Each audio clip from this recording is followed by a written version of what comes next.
ನಮಸ್ಕಾರ. ಮುಖ್ಯಾಂಶಗಳು. ಬೆಂಗಳೂರು ಟೆಕ್ ಶೃಂಗಸಭೆಗೆ ಚಾಲನೆ. ತಂತ್ರಜ್ಞಾನ ಜೀವನದ ಒಂದು ಭಾಗ. ಪ್ರತಿ ರಂಗದಲ್ಲೂ ನಾವೀನ್ಯತೆಗೆ ಒತ್ತು. ಪ್ರಧಾನಿ ನರೇಂದ್ರ ಮೋದಿ. ದೇಶದ $5 ಟ್ರಿಲಿಯನ್ ಆರ್ಥಿಕತೆಯ ಸಂಕಲ್ಪ ಸಾಕಾರಕ್ಕೆ ಕರ್ನಾಟಕ ಬದ್ಧ. ಮುಖ್ಯಮಂತ್ರಿ ಬಿಎಸ್ ಯಡಿಯೂರಪ್ಪ. ವೈದ್ಯಕೀಯ ಕಾಲೇಜುಗಳಲ್ಲಿ ಕೊರೋನಾ ವಾರಿಯರ್ಸ್ ಮಕ್ಕಳಿಗೆ 5 ಎಂಬಿಬಿಎಸ್ ಸೀಟು ಮೀಸಲು. ಡಾಕ್ಟರ್ ಹರ್ಷವರ್ಧನ್ ಘೋಷಣೆ. ಹಾಗೂ ಜಮ್ಮು ಕಾಶ್ಮೀರದಲ್ಲಿ ಗುಂಡಿನ ಚಕಮಕಿ. ಭದ್ರತಾ ಪಡೆ ಯೋಧರಿಂದ 4 ಭಯೋತ್ಪಾದಕರ ಹತ್ಯೆ, 2 ಪೊಲೀಸ್ ಪೇದೆಗೆ ಗಾಯ. ವಾರ್ತೆಗಳ ವಿವರ. ಬೆಂಗಳೂರಿನಲ್ಲಿ ಇಂದು ಆರಂಭವಾದ 3 ದಿನಗಳ ಬೆಂಗಳೂರು ಟೆಕ್ ಶೃಂಗಸಭೆಗೆ ವಿಡಿಯೋ ಕಾನ್ಫರೆನ್ಸ್ ಮೂಲಕ ಪ್ರಧಾನಿ ನರೇಂದ್ರ ಮೋದಿ ಚಾಲನೆ ನೀಡಿದರು. ಮುಂದೆ ಎಂಬುದು ಈಗ ಎನ್ನುವುದು ಈ ಶೃಂಗಸಭೆಯ ಧ್ಯೇಯವಾಗಿದೆ. ನಂತರ ಪ್ರಧಾನಿ ಸರ್ಕಾರದ ಯೋಜನೆಗಳು ಕಡತಗಳಿಂದ ಹೊರಬಂದು ಇಷ್ಟು ದೊಡ್ಡ ಪ್ರಮಾಣದಲ್ಲಿ ಮತ್ತು ವೇಗದಲ್ಲಿ ಕಾರ್ಯಗತವಾಗಿ ಜನರ ಜೀವನವನ್ನು ಬದಲಾಯಿಸುವಲ್ಲಿ ತಂತ್ರಜ್ಞಾನದ ಪಾತ್ರ ಮಹತ್ವದ್ದಾಗಿದೆ. ಭಾರತ ವಿಶ್ವದ ಬೃಹತ್ ಆರೋಗ್ಯ ಯೋಜನೆ ಆಯುಷ್ಮಾನ್ ಭಾರತವನ್ನು ಯಶಸ್ವಿಯಾಗಿ ನಡೆಸುತ್ತಿದ್ದು, ಈ ಯಶಸ್ಸಿನ ಹಿಂದೆಯೂ ತಂತ್ರಜ್ಞಾನದ ಅತಿದೊಡ್ಡ ಪಾತ್ರವಿದೆ ಎಂದರು.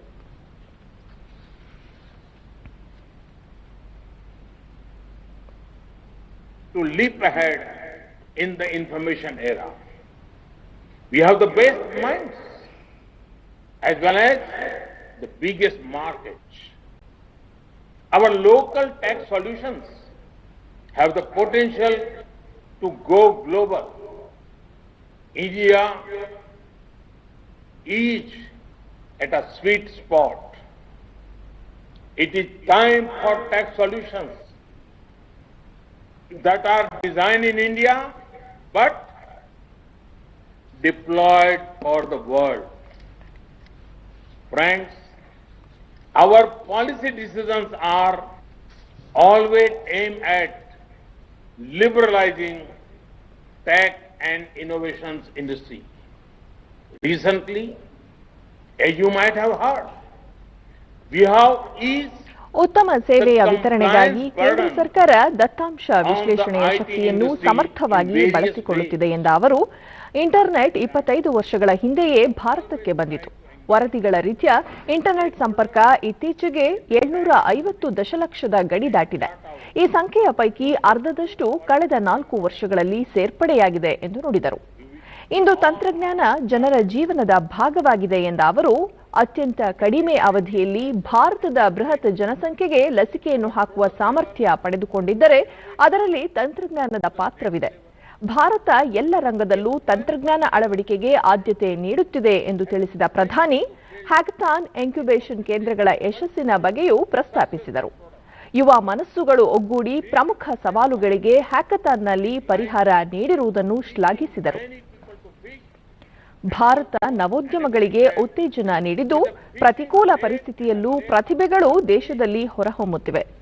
ಜಾಗತಿಕ ಲಾಕ್ಡೌನ್, ಅಂತಾರಾಷ್ಟ್ರೀಯ ಪ್ರಯಾಣ ನಿರ್ಬಂಧದಿಂದಾಗಿ ಜನರು ಕಾರ್ಯಸ್ಥಳಕ್ಕೆ ಹೋಗಲಾರದೆ ಮನೆಯಲ್ಲೇ ಉಳಿಯುವಂತಾಯಿತು. ಆದರೆ ಈ ಸಂದರ್ಭದಲ್ಲಿ ನಮ್ಮ ತಂತ್ರಜ್ಞಾನ ವಲಯದ ಸಂಕಲ್ಪ ಹೊರಬಂತು.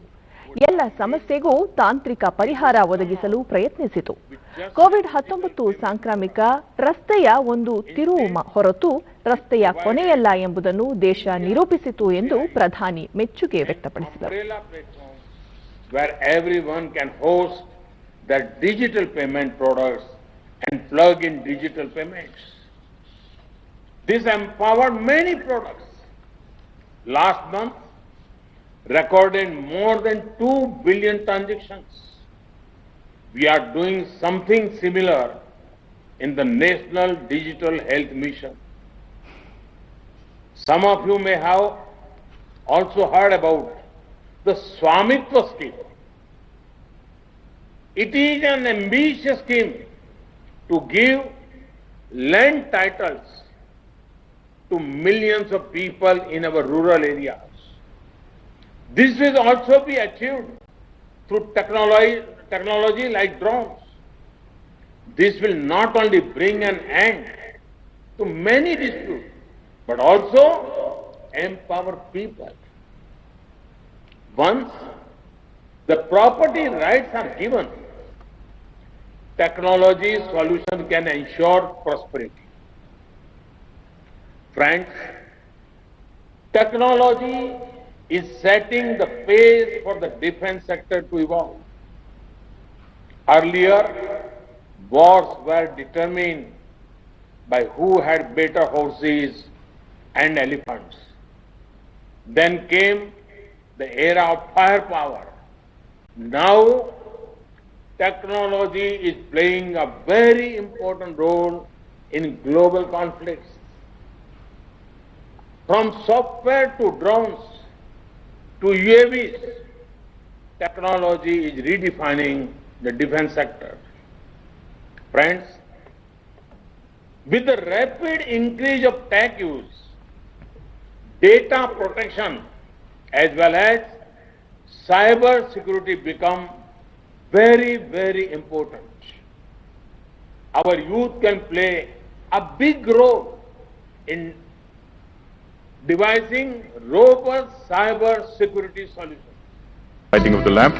International ಮುಖ್ಯಮಂತ್ರಿ ಬಿಎಸ್ ಯಡಿಯೂರಪ್ಪ ವೇದಿಕೆ ಕಾರ್ಯಕ್ರಮಕ್ಕೆ ಚಾಲನೆ ನೀಡಿದರು.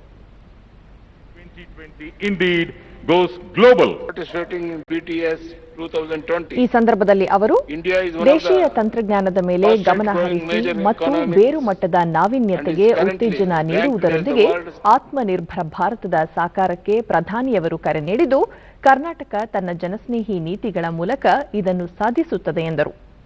ಬೆಂಗಳೂರು ಟೆಕ್ ಶೃಂಗದಲ್ಲಿ 25 ರಾಷ್ಟ್ರಗಳು ಭಾಗವಹಿಸಿದೆ ಎಂದು ಹರ್ಷ ವ್ಯಕ್ತಪಡಿಸಿದ ಅವರು, ಭಾರತ ತ್ವರಿತವಾಗಿ ಬೆಳೆಯುತ್ತಿರುವ ಆರ್ಥಿಕ ರಾಷ್ಟ್ರವಾಗಿದ್ದು, ಪ್ರಸ್ತುತ ವಿಶ್ವದ ಅತಿದೊಡ್ಡ ಆರ್ಥಿಕತೆಯ ಪೈಕಿ 6ನೇ ಶ್ರೇಯಾಂಕ ಪಡೆದಿದೆ. ಕೋವಿಡ್-19 ಸಂಕಷ್ಟದ ನಡುವೆಯೂ ಡಿಜಿಟಲ್ ಪರಿವರ್ತನೆ ತ್ವರಿತಗತಿಯಲ್ಲಿ ನಡೆಯುತ್ತಿದೆ. ಪ್ರಧಾನಿಯವರು ಭಾರತವನ್ನು $5 ಟ್ರಿಲಿಯನ್ ಆರ್ಥಿಕ ರಾಷ್ಟ್ರವಾಗುವ ಸಂಕಲ್ಪ ಮಾಡಿದ್ದು, ಕರ್ನಾಟಕ ಸರ್ಕಾರ ಕೇಂದ್ರದ ಈ ಸಂಕಲ್ಪಕ್ಕೆ ಶ್ರಮಿಸಲಿದೆ ಎಂದು ತಿಳಿಸಿದರು. Government of Karnataka pledges sincerely participate in Government of India's vision towards this.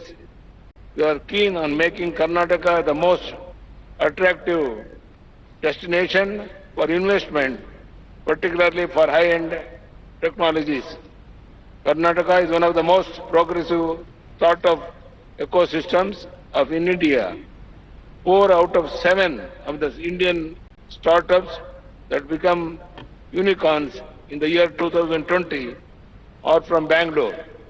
Government of Karnataka has taken a number of steps to enhance the overall business environment of the state. ಕೇಂದ್ರದ ಮಾಹಿತಿ ತಂತ್ರಜ್ಞಾನ ಖಾತೆ ಸಚಿವ Ravishankar Prasad video conference ಮೂಲಕ ಮಾತನಾಡಿ, ಜಾಗತಿಕವಾಗಿ ಆವರಿಸಿರುವ corona ಸಾಂಕ್ರಾಮಿಕ ರೋಗದ ನಡುವೆ ನಾವು ಅನೇಕ ಸವಾಲುಗಳನ್ನು ದಾಟಿ ಬಂದಿದ್ದು, ಇದೀಗ ಆರ್ಥಿಕತೆಯ ಬೆಳವಣಿಗೆಯತ್ತ ದೃಷ್ಟಿ ಹರಿಸಿದ್ದೇವೆ. ಈ ನಿಟ್ಟಿನಲ್ಲಿ ಬೆಂಗಳೂರು ಕೂಡ ಪ್ರಮುಖ ಕೊಡುಗೆ ನೀಡುತ್ತಿದೆ ಎಂದರು. ಆರ್ಥಿಕತೆಯ ಚೇತರಿಕೆಗಾಗಿ ಸರ್ಕಾರ ಅನೇಕ ಕಾರ್ಯಕ್ರಮಗಳನ್ನು ರೂಪಿಸಿದ್ದು, ಜಾಗತಿಕ ಉತ್ಪಾದನಾ ಹಬ್ಬವಾಗಿ ದೇಶ ಪರಿವರ್ತನೆ ಕಂಡುಕೊಳ್ಳುತ್ತಿದೆ. ಮೊಬೈಲ್ ಕ್ಷೇತ್ರ ಸೇರಿದಂತೆ ದೇಶದಲ್ಲಿ ಉತ್ಪಾದನಾ ವಲಯದ ಆದ್ಯತೆಗೆ ಗಮನ ಹರಿಸಲಾಗಿದೆ ಎಂದು ಹೇಳಿದರು. You can do to promote the cause of gig economy in India, in which Bengaluru again has to play a very, very crucial role. One more reform we have done, which you need to recognize, the change in the labor laws of India. And there is a separate chapter on gig economy to promote operations as far as labor operations are concerned in that sector. Some of the key policies. ಬೃಹತ್ ಕೈಗಾರಿಕಾ ಸಚಿವ ಜಗದೀಶ್ ಶೆಟ್ಟರ್, ದೇಶದ ಒಟ್ಟು ಹೂಡಿಕೆಯಲ್ಲಿ ಕರ್ನಾಟಕವೇ 42% ಹೂಡಿಕೆಯನ್ನು ಹೊಂದಿದೆ. 64 ವಿವಿಧ ಹಂತದ ಯೋಜನೆಗಳ ಅನುಷ್ಠಾನ ಒಳಗೊಂಡಂತೆ ಸುಮಾರು 1,16,000 ಕೋಟಿ ರೂಪಾಯಿಗೂ ಅಧಿಕ ವೆಚ್ಚದ ಬಂಡವಾಳ ಹೂಡಿಕೆಯಲ್ಲಿ ಅಭಿವೃದ್ಧಿ ಪಥದತ್ತ ಸಾಗಿದ್ದೇವೆ. ವಿದೇಶಿ ಬಂಡವಾಳ ಹೂಡಿಕೆ ಆಕರ್ಷಿಸುವುದರ ಜೊತೆಗೆ ಕೊರೋನಾ ಸೃಷ್ಟಿಸುವ ಈ ಸಂದಿಗ್ಧ ಪರಿಸ್ಥಿತಿಯಲ್ಲಿಯೂ ಸರ್ಕಾರ ಮತ್ತು ಕೈಗಾರಿಕೆಗಳು ಕೂಡಿಕೊಂಡು ಉತ್ತಮ ಪ್ರಗತಿಯೆಡೆಗೆ ದಾಪುಗಾಲು ಇಡುತ್ತಿವೆ ಎಂದರು. Garnered highest FDI among all states in the country for the period of April-June 2020. Though we are living through one of the most trying times of our lifetimes, we see lots of opportunities in this crisis. Both the government and industries are innovating to meet such challenges. Karnataka was one of the first few states to understand the global economic impact of the current massive geopolitical shift. This large-scale societal... ಉಪಮುಖ್ಯಮಂತ್ರಿ doctor CN Ashwathnarayan ಕಳೆದ 3 ದಶಕಗಳಲ್ಲಿ ಬೆಂಗಳೂರು ಸಾಕಷ್ಟು ಅಭಿವೃದ್ಧಿಗೊಂಡಿದ್ದು ಜಾಗತಿಕ ಕೈಗಾರಿಕೆಗಳ ಹಬ್ಬವಾಗಿ ಪರಿವರ್ತನೆಗೊಂಡಿದೆ. ಕೈಗಾರಿಕೆಗಳ ಬೆಳವಣಿಗೆ ಜೊತೆಗೆ IT-BT ಕ್ಷೇತ್ರದ ಅಭಿವೃದ್ಧಿ, ಕೌಶಲ್ಯಾಭಿವೃದ್ಧಿಗೆ ಒತ್ತು ನೀಡಿರುವುದಲ್ಲದೆ ಜಿಲ್ಲೆಗಳ ನಡುವೆ ಸುಗಮ ಸಂಪರ್ಕ ಸಾಧಿಸುವ ನಿಟ್ಟಿನಲ್ಲಿ ಉಡಾನ್ ಯೋಜನೆ ಮೂಲಕ ವಿಮಾನ ಸೌಲಭ್ಯ ಕಲ್ಪಿಸಲಾಗಿದೆ. 4G, 5G ಸೇರಿದಂತೆ ತಂತ್ರಜ್ಞಾನ ಕ್ಷೇತ್ರದಲ್ಲೂ ಸಾಕಷ್ಟು ಸುಧಾರಣೆ ತರಲಾಗಿದೆ ಎಂದು ತಿಳಿಸಿದರು. Karnataka Innovation Authority, Karnataka Digital Economy Mission, Bengaluru Elite Biotech Park, Beyond Bengaluru Initiative and many more. Centers of excellence in advanced technology such as artificial intelligence, IoT, machine learning, cyber security and agri-innovation have been established. There are also 30 new age incubation centers and many technology business incubators as well. We have also been implementing many successful schemes including the popular Elevate and Elevate Unnati. Biocon ಸಂಸ್ಥೆ ಮುಖ್ಯಸ್ಥೆ Kiran Mazumdar startup ಕಂಪನಿಗಳ ಆರಂಭಕ್ಕೆ ಕರ್ನಾಟಕ ಸೂಕ್ತ ಸ್ಥಳವಾಗಿದ್ದು ಭವಿಷ್ಯದ ದೃಷ್ಟಿಯಿಂದ ಒಳ್ಳೆಯ ಅವಕಾಶಗಳು ಇಲ್ಲಿವೆ ಎಂದು ಹೇಳಿದರು. I think technology has been the savior for us in this pandemic. For Karnataka, this has also unleashed a huge potential for startup companies to imagine what the future looks like. It has also opened up a large number of exciting cutting-edge opportunities for various technology sectors, from AI, data analytics, to CRISPR gene editing technologies and other cutting-edge technologies that are helping us. Australia ಪ್ರಧಾನಮಂತ್ರಿ Scott Morrison, Swiss ಒಕ್ಕೂಟದ ಉಪಾಧ್ಯಕ್ಷ ಗೈ Parmelin, ಉದ್ಯಮದ ನಾಯಕರು, ತಂತ್ರಜ್ಞರು, ಸಂಶೋಧಕರು, ನಾವೀನ್ಯಕಾರರು, ಹೂಡಿಕೆದಾರರು, ನೀತಿ ನಿರೂಪಕರು ಮತ್ತು ಭಾರತ ಸೇರಿದಂತೆ ಪ್ರಪಂಚದಾದ್ಯಂತದ ಶಿಕ್ಷಣ ತಜ್ಞರು ಸಹ ಶೃಂಗಸಭೆಯಲ್ಲಿ ಭಾಗವಹಿಸಿದ್ದಾರೆ. Holds the keys to new science, medical research, reducing carbon emissions, addressing global climate change. It's now at the forefront of foreign policy, security and defence. It's pushing us to new frontiers in civil liberties. Hoysala cab ಸೇವೆಗೆ ಮುಖ್ಯಮಂತ್ರಿ BS Yediyurappa ಗೃಹ ಕಚೇರಿ ಕೃಷ್ಣಾದಲ್ಲಿಂದು ಚಾಲನೆ ನೀಡಿದರು. ಹೊಯ್ಸಳ ಸಂಸ್ಥೆಯ ಪದಾಧಿಕಾರಿಗಳು, ಇನ್ನಿತರ ಗಣ್ಯರು ಉಪಸ್ಥಿತರಿದ್ದರು.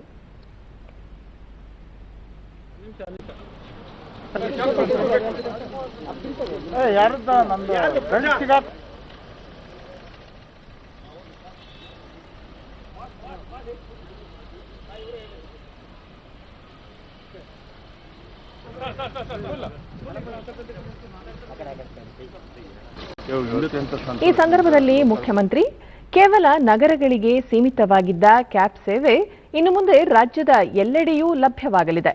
ಸಾರ್ವಜನಿಕರಿಗೆ ಅಗ್ಗದ ದರದಲ್ಲಿ ಈ ಸೇವೆ ದೊರೆಯಲಿದೆ ಎಂದು ಹೇಳಿದರು.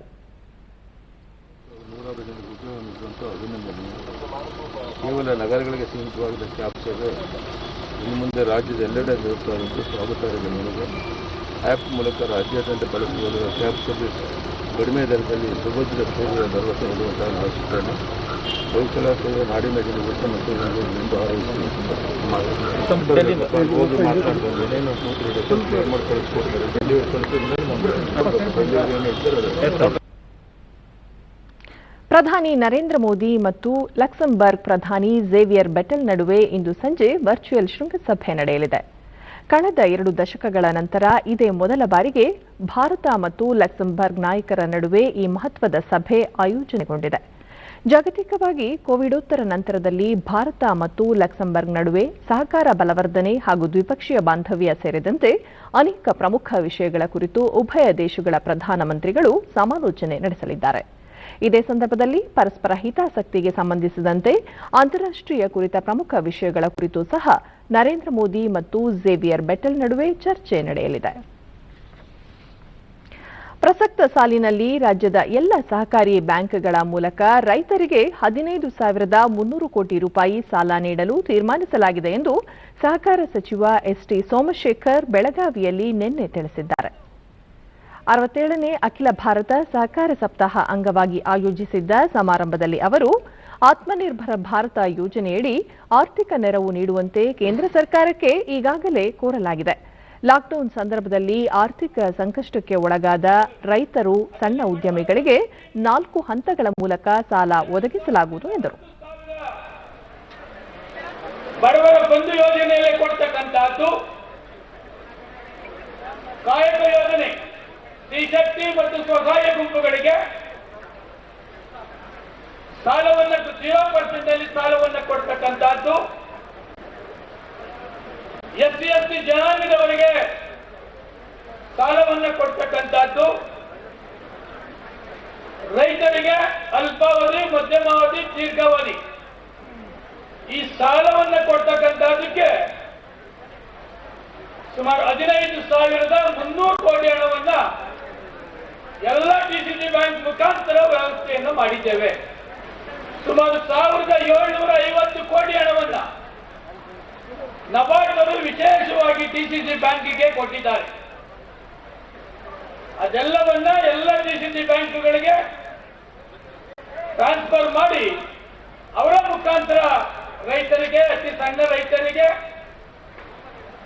ಯಾರಿಗೆ ಈ ಆರ್ಥಿಕ ಲಾಕ್ಡೌನ್ ಸಂದರ್ಭದಲ್ಲಿ ಆರ್ಥಿಕ ತೊಂದರೆ ಇದೆ ಅವರೆಲ್ಲರಿಗೂ ಸಾಲ ಸೌಲಭ್ಯವನ್ನು ಒದಗಿಸಿಕೊಡ್ತಕ್ಕಂಥ ಕಾರ್ಯಕ್ರಮವನ್ನು ಮಾಡ್ತಾ ಇದ್ದೇವೆ. ಪಶುಸಂಗೋಪನೆ ಸಚಿವ ಪ್ರಭು ಚವ್ಹಾಣ್ ಕೃಷಿ ಪ್ರಧಾನವಾಗಿರುವ ಭಾರತದಲ್ಲಿ ಗೋಮಾತೆಯ ರಕ್ಷಣೆಯ ಜೊತೆಗೆ ಹೈನೋದ್ಯಮಕ್ಕೆ ಉತ್ತೇಜನ ನೀಡುವ ಅಗತ್ಯವಿದೆ ಎಂದು ಹೇಳಿದರು. ನಾವು ಏನೇನು ಕೇಳಿದೀವಿ ಎಲ್ಲ ಕೆಲಸ ಮಾಡಿಕೊಟ್ಟಿದ್ದಾರ. ನಾನು ಪ್ರಾಣಿ ಕಲ್ಯಾಣ ಮಂಡಳಿ ಮಾಡಿದೀವಿ, ಆಮೇಲೆ ಪಶು ಸಂಜೀವನಿ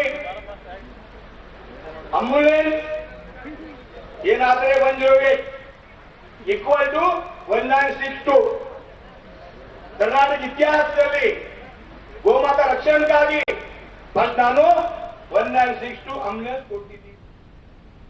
ಪಶುಸಂಗೋಪನಾ ಸಚಿವ ಪ್ರಭು ಚವ್ಹಾಣ್ ಬೆಳಗಾವಿ ಜಿಲ್ಲೆಯ ನಿಪ್ಪಾಣಿಯಲ್ಲಿ RIDF ಟ್ರಾಂಚ್ ಅಡಿ ಮಂಜೂರಾಗಿರುವ ಪಶು ಆಸ್ಪತ್ರೆ ನಿರ್ಮಾಣಕ್ಕೆ ಇಂದು ಶಂಕುಸ್ಥಾಪನೆ ನೆರವೇರಿಸಿದರು.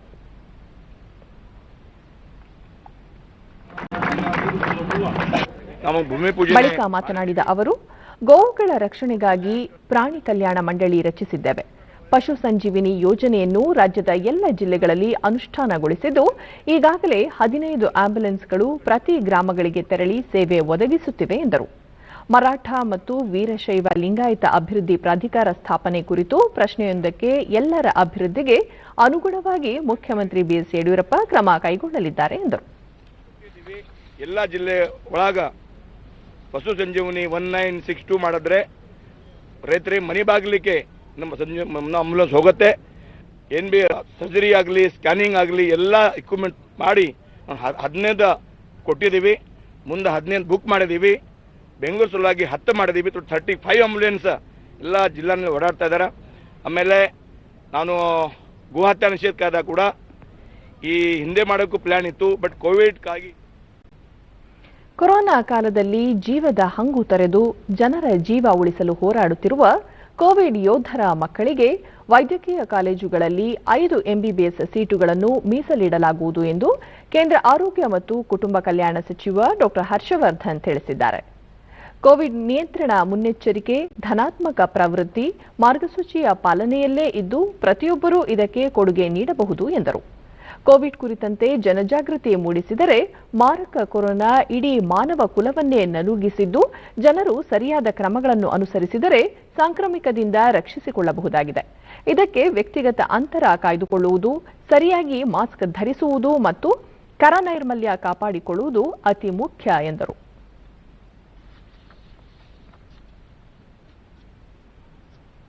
ಕಳೆದ 24 ಗಂಟೆಗಳಲ್ಲಿ 45,576 ಕೊರೋನಾ ಸೋಂಕು ಪ್ರಕರಣಗಳು ಪತ್ತೆಯಾಗಿದ್ದು ಒಟ್ಟು ಸೋಂಕಿತರ ಸಂಖ್ಯೆ 89,58,484ಕ್ಕೆ ಏರಿಕೆಯಾಗಿದೆ. ಒಂದೇ ದಿನ 48,493 ಸೋಂಕಿತರು ಚೇತರಿಸಿಕೊಳ್ಳುವುದರೊಂದಿಗೆ ಒಟ್ಟು 83,83,603 ಸೋಂಕಿತರು ಗುಣಮುಖರಾದಂತಾಗಿದೆ. ಇದರೊಂದಿಗೆ ಚೇತರಿಕೆ ಪ್ರಮಾಣ 93.58% ಹೆಚ್ಚಳವಾಗಿದೆ. ನಿನ್ನೆ ಒಂದೇ ದಿನ 585 ಮಂದಿ ಮೃತಪಟ್ಟಿದ್ದು, ಇದರೊಂದಿಗೆ ಈವರೆಗೆ ಒಟ್ಟು 1,31,578 ಮಂದಿ ಮೃತಪಟ್ಟಿದ್ದಾರೆ. ಮರಣ ಪ್ರಮಾಣ 1.47%ರಲ್ಲಿದೆ. 4,43,303 ಸೋಂಕಿತರು ವಿವಿಧ ಆಸ್ಪತ್ರೆಗಳಲ್ಲಿ ಚಿಕಿತ್ಸೆ ಪಡೆಯುತ್ತಿದ್ದು, ಸಕ್ರಿಯ ಪ್ರಕರಣಗಳ ಸಂಖ್ಯೆ 4.95ಕ್ಕೆ ಇಳಿಕೆಯಾಗಿದೆ. ಮಾರಕ ಕೊರೋನಾ ವೈರಾಣು ಪ್ರಸರಣ ತಡೆಗೆ ಪರೀಕ್ಷೆ, ಸಂಪರ್ಕ ಪತ್ತೆ ಮತ್ತು ಸೂಕ್ತ ಚಿಕಿತ್ಸೆ ಮಂತ್ರವನ್ನು ಅಳವಡಿಸಿಕೊಂಡಿರುವ ಕೇಂದ್ರ ಆರೋಗ್ಯ ಮತ್ತು ಕುಟುಂಬ ಕಲ್ಯಾಣ ಸಚಿವಾಲಯ ಕೊರೋನಾ ಮಾದರಿ ಪರೀಕ್ಷೆಗೆ ದೇಶದಾದ್ಯಂತ ಹೆಚ್ಚಿನ ಒತ್ತು ನೀಡಿದೆ. ನಿನ್ನೆ ಒಂದೇ ದಿನ ದೇಶದಲ್ಲಿ 10,28,203 ಕೊರೋನಾ ಮಾದರಿ ಪರೀಕ್ಷೆ ನಡೆಸಲಾಗಿದ್ದು, ಇದರೊಂದಿಗೆ ದೇಶದಲ್ಲಿ ಈವರೆಗೆ ನಡೆಸಲಾದ ಒಟ್ಟು ಕೊರೋನಾ ಮಾದರಿಗಳ ಪರೀಕ್ಷೆಯ ಸಂಖ್ಯೆ 12,85,08,389 ದಾಟಿದೆ ಎಂದು ಭಾರತೀಯ ವೈದ್ಯಕೀಯ ಸಂಶೋಧನಾ ಮಂಡಳಿ ಐಸಿಎಂಆರ್ ತಿಳಿಸಿದೆ. ರಾಯಚೂರು ಜಿಲ್ಲೆಯ ಮಸ್ಕಿ ವಿಧಾನಸಭಾ ಕ್ಷೇತ್ರಕ್ಕೆ ಉಪಚುನಾವಣೆ ನಡೆಯಲಿರುವ ಹಿನ್ನೆಲೆಯಲ್ಲಿ ಮಸ್ಕಿ ಪಟ್ಟಣದಲ್ಲಿ ಬಿಜೆಪಿ ಆಯೋಜಿಸಿದ್ದ ಕಾರ್ಯಕರ್ತರ ಸಭೆಗೆ ವಸತಿ ಸಚಿವ ವಿ ಸೋಮಣ್ಣ ನಿನ್ನೆ ಚಾಲನೆ ನೀಡಿದರು.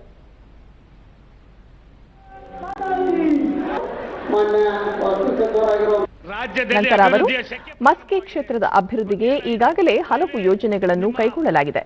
ತಾಲೂಕನ್ನು ಗುಡಿಸಲು ಮುಕ್ತಗೊಳಿಸುವ ನಿಟ್ಟಿನಲ್ಲಿ ಪುರಸಭೆ ಹಾಗೂ ಪಟ್ಟಣ ಪಂಚಾಯಿತಿಗಳ ವ್ಯಾಪ್ತಿಯಲ್ಲಿ 5,000 ಮನೆಗಳನ್ನು ಮಂಜೂರು ಮಾಡಲು ಯೋಜಿಸಲಾಗಿದೆ. ಕ್ಷೇತ್ರದ ಮತ್ತಷ್ಟು ಅಭಿವೃದ್ಧಿಗೆ ಬಿಜೆಪಿ ಅಭ್ಯರ್ಥಿಯನ್ನು ಬೆಂಬಲಿಸುವಂತೆ ಕಾರ್ಯಕರ್ತರಿಗೆ ಕರೆ ನೀಡಿದರು. ಇವೆಲ್ಲಕ್ಕಿಂತ ಮಿಗಿಲಾಗಿ ನಿಮಗೆ ಅನೇಕ ನಾಯಕರು ಇದ್ದಾರೆ. ಕೇಂದ್ರದ ಅನೇಕ ಯೋಜನೆಗಳು ನಾವು ತರ್ತಾ ಇದ್ದೀವಿ. ಈ ತಾಲೂಕನ್ನ ಗುಡಿಸಲು ರೈತ ತಾಲೂಕನ್ನಾಗಿ ಮಾಡತಕ್ಕಂಥದಕ್ಕೆ ಇನ್ನು 5 ದಿನಗಳಲ್ಲೇ 5,000 ಮನೆಗಳನ್ನ ನಿಮಗೆ ಆದೇಶವನ್ನು ಮಾಡ್ತಾ ಇದ್ದೀವಿ. ಅದೇ ರೀತಿ 2 ಪಟ್ಟಣ ಪಂಚಾಯಿತಿ, 1 ಪುರಸಭೆ, ಅದು ಮಸ್ಕಿ ಪುರಸಭೆ, 2 ಪಟ್ಟಣ ಪಂಚಾಯಿತಿಗಳಿಗೂ ಕೂಡ ನಾನು 1,000 ಮನೆಗಳನ್ನು ಕೇಳಿದ್ರೆ ಆ 1,000 ಮನೆಗಳನ್ನು ಕೂಡ ಆದೇಶವನ್ನು ಮಾಡಿಕೊಡ್ತೀನಿ. ಮಹಿಳಾ ಮತ್ತು ಮಕ್ಕಳ ಕಲ್ಯಾಣ ಅಭಿವೃದ್ಧಿ ಸಚಿವೆ ಶಶಿಕಲಾ ಜೊಲ್ಲೆ ಹುಬ್ಬಳ್ಳಿ ಜಿಲ್ಲೆಯ ಉಣಕಲ್ಲಿನ ಮನೋವಿಕಲರ ಬಾಲಕಿಯರ ಸರ್ಕಾರಿ ಬಾಲಮಂದಿರಕ್ಕೆ ನಿನ್ನೆ ಭೇಟಿ ನೀಡಿ ವಿಶೇಷವಾಗಿ ತಮ್ಮ ಹುಟ್ಟುಹಬ್ಬವನ್ನು ಆಚರಿಸಿಕೊಂಡರು.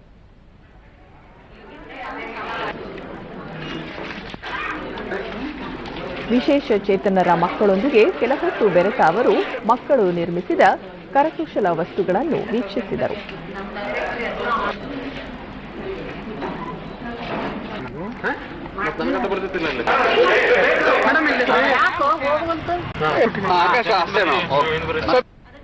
ಬಳಿಕ ಅವರು ರಾಜ್ಯದಲ್ಲಿರುವ ಎಲ್ಲ ಮನೋವಿಕಲ ಹಾಗೂ ವಿಶೇಷ ಚೇತನ ಮಕ್ಕಳ ಸರ್ವಾಂಗೀಣ ವಿಕಾಸಕ್ಕೆ ಮಹಿಳಾ ಮತ್ತು ಮಕ್ಕಳ ಅಭಿವೃದ್ಧಿ ಇಲಾಖೆ ಹಲವು ಕಾರ್ಯಕ್ರಮಗಳನ್ನು ರೂಪಿಸಿದೆ ಎಂದು ಮಾಹಿತಿ ನೀಡಿದರು. ರೂಪವಾಗಿ ನಾನು ಇವತ್ತು ಮತ್ತೆ ನನ್ನ ಇಲಾಖೆಯ ಕಾರ್ಯಗಳನ್ನು ಮಾಡೋದಕ್ಕೆ ಮುಂದಾಗಿದ್ದೇನೆ. ಅದಕ್ಕೆ ಕೋವಿಡ್ನಿಂದ ಹೊರಗಡೆ ಬಂದ ಮೇಲೆ ನನ್ನ ಹುಟ್ಟುಹಬ್ಬ ಬರೋದ್ರಿಂದ ಮೊದಲು ನಾನು ನನ್ನ ಮಕ್ಕಳ ಜೊತೆಲಿ, ನನ್ನ ಇಲಾಖೆ ಮಕ್ಕಳ ಜೊತೆಲಿ ಅರ್ಥಪೂರ್ಣವಾಗಿ ಅವ್ರದ ಒಂದು ನೋವುಗಳಿಗೆ ಸ್ಪಂದಿಸುವಂತ ಕಾರ್ಯ ಆಗಬೇಕು. ಮತ್ತೆ ಇಲ್ಲಿಂದ ಮತ್ತೆ ನನ್ನ ಇಲಾಖೆಯ ಕೆಲಸ ಕಾರ್ಯಗಳನ್ನು ಪ್ರಾರಂಭ ಮಾಡಬೇಕು ಅಂತ ನಾನು ಇವತ್ತು ನನ್ನ ಮಕ್ಕಳ ಜೊತೆಲಿ ಕಾಲ ಕಳೆಯುತ್ತಿದ್ದೇನೆ. ಭಾರತದ ಮೊದಲ ಮಹಿಳಾ ಪ್ರಧಾನಿ ದಿವಂಗತ ಇಂದಿರಾ ಗಾಂಧಿ ಅವರ ಜನ್ಮದಿನ ಇಂದು. ಪ್ರಧಾನಿ ನರೇಂದ್ರ ಮೋದಿ ತಮ್ಮ ಟ್ವಿಟರ್ನಲ್ಲಿ ಗೌರವ ನಮನಗಳನ್ನು ಸಲ್ಲಿಸಿದ್ದಾರೆ.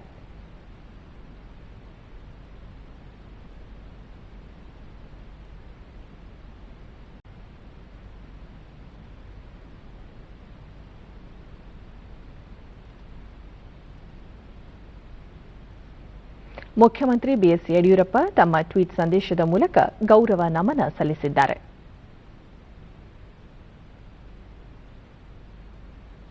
ಸ್ವಾವಲಂಬಿ ಭಾರತ ಕಟ್ಟುವಲ್ಲಿ ಮಾಜಿ ಪ್ರಧಾನಿ ಇಂದಿರಾ ಗಾಂಧಿ ಅವರ ಕೊಡುಗೆ ಅಪಾರ ಎಂದು ವಿಧಾನಸಭೆಯ ವಿರೋಧ ಪಕ್ಷದ ನಾಯಕ ಸಿದ್ದರಾಮಯ್ಯ ಸ್ಮರಿಸಿದ್ದಾರೆ. ಪ್ರಧಾನಮಂತ್ರಿ ಬೀದಿ ಬದಿ ವ್ಯಾಪಾರಿಗಳಿಗಾಗಿ ಆತ್ಮನಿರ್ಭರ ನಿಧಿ ಪ್ರಧಾನಮಂತ್ರಿ ಸ್ವನಿಧಿ ಯೋಜನೆಯಡಿ ದೇಶಾದ್ಯಂತ 27,33,000 ಅರ್ಜಿಗಳನ್ನು ಸ್ವೀಕರಿಸಲಾಗಿದೆ ಎಂದು ಕೇಂದ್ರ ಸರ್ಕಾರ ಮಾಹಿತಿ ನೀಡಿದೆ. ವಸತಿ ಮತ್ತು ನಗರ ವ್ಯವಹಾರಗಳ ಸಚಿವಾಲಯ ಈ ಕುರಿತು ಹೇಳಿಕೆ ನೀಡಿದ್ದು, ಈವರೆಗೆ ಸ್ವೀಕರಿಸಲಾಗಿರುವ ಒಟ್ಟು ಅರ್ಜಿಗಳಲ್ಲಿ 14,34,000ಕ್ಕೂ ಹೆಚ್ಚು ಮಂಜೂರು ಮಾಡಲಾಗಿದ್ದು, ಸುಮಾರು 7.88 ಲಕ್ಷ ಸಾಲುಗಳನ್ನು ವಿತರಿಸಲಾಗಿದೆ ಎಂದು ತಿಳಿಸಿದೆ. ಕೋವಿಡ್-19 ಸಂದರ್ಭ ವಿಧಿಸಲಾಗಿದ್ದ ಲಾಕ್ಡೌನ್ ಸಮಯದಲ್ಲಿ ತಮ್ಮ ಹಳ್ಳಿಗಳಿಗೆ ತೆರಳಿದ್ದ ಬೀದಿ ಬದಿ ವ್ಯಾಪಾರಿಗಳಿಗೆ ಈ ಸೌಲಭ್ಯವನ್ನು ಕಲ್ಪಿಸಲಾಗಿದೆ. ಬ್ಯಾಂಕುಗಳು ಬೀದಿ ಬದಿ ವ್ಯಾಪಾರಿಗಳ ಮನೆ ಬಳಿ ತೆರಳಿ ಸಾಲ ವಿತರಣೆ ಮಾಡಲಾಗಿದ್ದು, ಪಾರದರ್ಶಕವಾಗಿ ದಕ್ಷತೆಯಿಂದ ಡಿಜಿಟಲ್ ವೇದಿಕೆ ಮೂಲಕ ಪ್ರತಿಯೊಬ್ಬರಿಗೂ ಶೀಘ್ರವಾಗಿ ಈ ಸೌಲಭ್ಯ ನೀಡಲಾಗುವುದು ಎಂದು ಸಚಿವಾಲಯ ಹೇಳಿದೆ. ಇಂದು ವಿಶ್ವದ ಹಲವೆಡೆ ಅಂತಾರಾಷ್ಟ್ರೀಯ ಪುರುಷರ ದಿನವನ್ನು ಆಚರಿಸಲಾಗುತ್ತಿದೆ.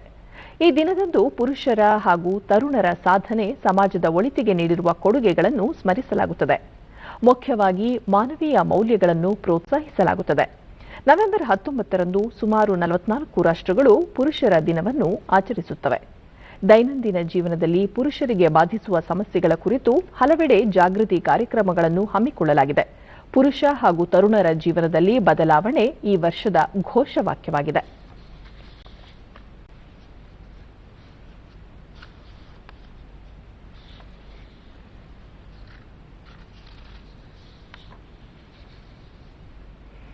ಬ್ರಿಟಿಷರ ವಿರುದ್ಧ 1857ರಲ್ಲಿ ಕೆಚ್ಚೆದೆಯ ಹೋರಾಟ ನಡೆಸಿದ ಉತ್ತರ ಪ್ರದೇಶದ ಝಾನ್ಸಿಯ ಮರಾಠ ರಾಜ ಮನೆತನದ ರಾಣಿ ಲಕ್ಷ್ಮೀಬಾಯಿ ಅವರ ಜನ್ಮದಿನದ ಅಂಗವಾಗಿ ಪ್ರಧಾನಿ ನರೇಂದ್ರ ಮೋದಿ ಅವರು ಗೌರವ ನಮನ ಸಲ್ಲಿಸಿದ್ದಾರೆ. ಸ್ವಾತಂತ್ರ್ಯದ ಮೊದಲ ಹೋರಾಟದಲ್ಲಿ ಅದ್ಭುತ ಪರಾಕ್ರಮ ತೋರಿದ ವೀರ ಮಹಿಳೆ ರಾಣಿ ಲಕ್ಷ್ಮೀಬಾಯಿ ಅವರ ಜನ್ಮದಿನಕ್ಕೆ ಕೋಟಿ ಕೋಟಿ ನಮನಗಳು. ಅವರ ಶೌರ್ಯ ದೇಶವಾಸಿಗಳಿಗೆ ಸದಾಕಾಲ ಪ್ರೇರಣೆ ನೀಡಲಿದೆ ಎಂದು ಪ್ರಧಾನಿಯವರು ಟ್ವೀಟ್ ಮಾಡಿದ್ದಾರೆ. ಜಮ್ಮು ಕಾಶ್ಮೀರದ ನಾಗರೋಟಾ ಪ್ರದೇಶದಲ್ಲಿ ಭಾರತೀಯ ಯೋಧರು 4 ಭಯೋತ್ಪಾದಕರನ್ನು ಹತ್ಯೆ ಮಾಡಿದ್ದಾರೆ. ಬಾನ್ಟೋಲ್ ಪ್ಲಾಜಾ ಬಳಿ ಟ್ರಕ್ವೊಂದರಲ್ಲಿ ಈ ಭಯೋತ್ಪಾದಕರು ತೆರಳಿದ ಮಾಹಿತಿ ಹಿನ್ನೆಲೆಯಲ್ಲಿ ಜಮ್ಮು ಶ್ರೀನಗರ ರಾಷ್ಟ್ರೀಯ ಹೆದ್ದಾರಿಯನ್ನು ಬಂದ್ ಮಾಡಿ ತೀವ್ರ ಶೋಧ ಕಾರ್ಯ ನಡೆಸಲಾಗಿದೆ. ಈ ವೇಳೆ ನಡೆದ ಗುಂಡಿನ ಚಕಮಕಿಯಲ್ಲಿ 4 ಭಯೋತ್ಪಾದಕರನ್ನು ಹತ್ಯೆ ಮಾಡಲಾಗಿದೆ. ಈ ದಾಳಿಯ ವೇಳೆ 2 ಪೊಲೀಸ್ ಪೇದೆಗಳು ಗಾಯಗೊಂಡಿರುವುದಾಗಿ ವರದಿಯಾಗಿದ್ದು, ಶೋಧ ಕಾರ್ಯ ಇನ್ನೂ ಮುಂದುವರೆದಿದೆ.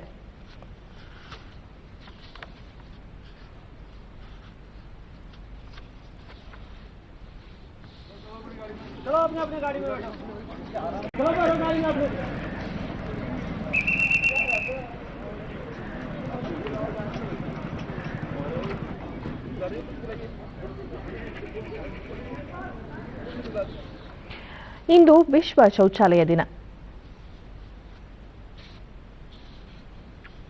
ಜಗತ್ತಿನಾದ್ಯಂತ ನೈರ್ಮಲ್ಯ ಬಿಕ್ಕಟ್ಟಿನ ಕುರಿತು ಜಾಗೃತಿ ಮೂಡಿಸಲು ಹಾಗೂ ಶೌಚಾಲಯಗಳ ಬಳಕೆ ಕಡ್ಡಾಯ ಎಂಬ ಬಗ್ಗೆ ಸಾರ್ವಜನಿಕರಲ್ಲಿ ಅರಿವು ಮೂಡಿಸಲು ಈ ದಿನ ಜಾಗೃತಿ ಕಾರ್ಯಕ್ರಮಗಳನ್ನು ಹಮ್ಮಿಕೊಳ್ಳಲಾಗುತ್ತಿದೆ.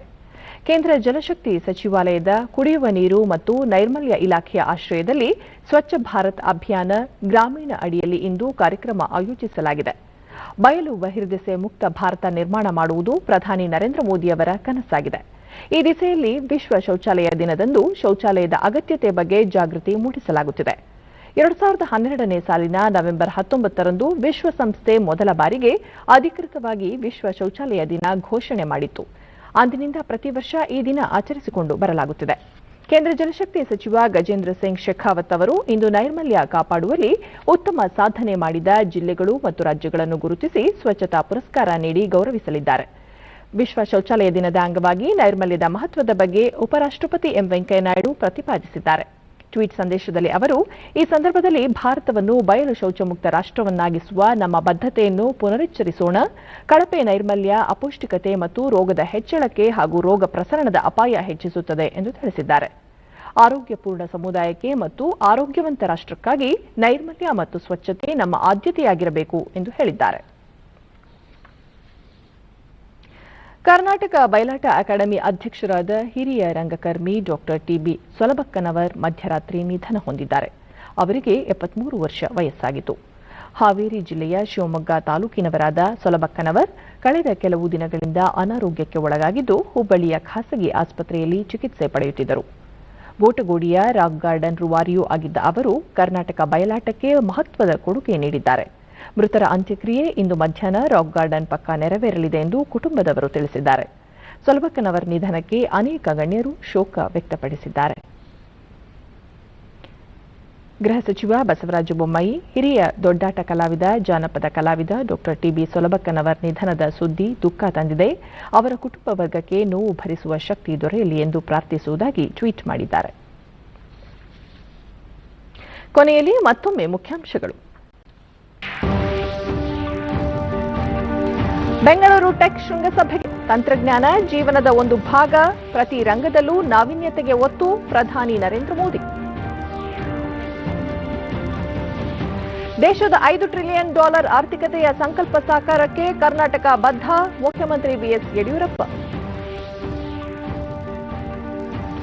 ವೈದ್ಯಕೀಯ ಕಾಲೇಜುಗಳಲ್ಲಿ ಕೊರೋನಾ ವಾರಿಯರ್ಸ್ ಮಕ್ಕಳಿಗೆ 5 MBBS ಸೀಟು ಮೀಸಲು, ಡಾ ಹರ್ಷವರ್ಧನ್ ಘೋಷಣೆ.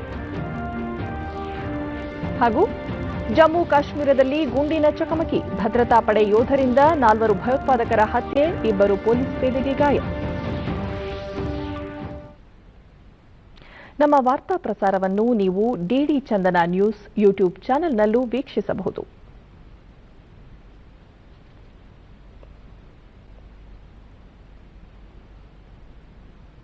ನಮ್ಮ ಮುಂದಿನ ವಾರ್ತಾ ಪ್ರಸಾರ ಸಂಜೆ 4:30 ಡಿಡಿ ಚಂದನದಲ್ಲಿ. ನಮಸ್ಕಾರ.